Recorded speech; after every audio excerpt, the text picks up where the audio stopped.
মানসিক রোগের মধ্যেই পড়ে। একটা হলো মাদকাসক্তি, এটা যেমন অন্যান্য যে সাবস্টেন্সগুলো বিভিন্ন কেমিক্যাল বা যেগুলোকে ড্রাগস বলি আমরা, প্রেসক্রিপশনের বাইরের যে জিনিসপত্র মানুষ বারবার নিতে নিতে আসক্ত হয় এবং তার জন্য চিকিৎসা করতে হয়। এটাকেও আমরা একটা ক্রনিক রিল্যাপসিং ব্রেন ডিজিজ হিসেবে চিন্তা করছি যে এটাকে চিকিৎসা প্রয়োজন, চিকিৎসা ছাড়া সে এটা থেকে বিরত থাকতে পারবে না। বা হার্ম রিডাকশন, তার যে ক্ষতি বারবার হবে, এই ক্ষতিটা কমানোর জন্য চিকিৎসা প্রয়োজন। এটা গেল সাবস্টেন্স, আমরা এটা বলি শারীরিক প্রতিক্রিয়া হয় এবং সেটা না খেলে খেতে খেতে বন্ধ করে দিলে তার উইথড্রয়াল হয় এবং তার চিকিৎসা অবশ্যই প্রয়োজন। তো সেই সাথে বর্তমানে যেটা আমাদের ইন্টারনেটের যুগে, যেটা ছোট আমাদের শিশু কিশোর থেকে শুরু করে এবং বয়স্কদের মধ্যেও, যেটা বিশেষ করে ডিভাইস আসক্তি আপনি যেটা বললেন, এইটা এখন বেশি সমস্যা। এইটার ফলেও কিন্তু তার মানসিকভাবে সে অস্থির হয়ে যায়। যেমন এই ডিভাইসটা তার মস্তিষ্কে অনেক প্রতিক্রিয়া তৈরি করে, তার সময় নষ্ট করে, তার যে মনোযোগ কমে যায়, তার মেজাজ মর্জি খারাপ হয়ে যায়। একটানা যদি অনেকক্ষণ সে দেখে তাহলে তার যে শরীরে মনে প্রভাব ফেলে, বিশেষ করে তার যে মনোযোগ, তার খাওয়া ঘুম এগুলির অনিয়ম হয়। এই কারণে সে অস্থিরতায় ভুগে, তার কর্মক্ষমতা হ্রাস পায়।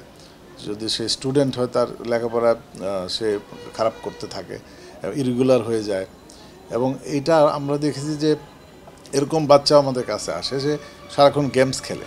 তো তার কাছ থেকে যদি ডিভাইসটা সরাই নেওয়া হয়, তারপর সে অস্থির চিৎকার চেঁচামেচিও করে এবং সে কিন্তু তার হাতে হয়তো ডিভাইস নেই, কিন্তু সে যে হাত দিয়ে ডিভাইস চালাচ্ছে এই ধরনের আচরণও করে, হাতগুলি নাড়াতে থাকে। তো এটা অবশ্যই তার মস্তিষ্কে এমন প্রভাব বিস্তার করে যে এটাও সেই মাদকাসক্তদের মতোই তার উইথড্রয়াল সিমটম শুরু হয়ে যায়। তো সেগুলি থেকে বাঁচার জন্য আসলে প্রথমে আমাদেরকে সচেতন হতে হবে। সচেতন এটাই যে আমরা সচেতনতাটা শুরু করতে হবে পরিবার থেকেই।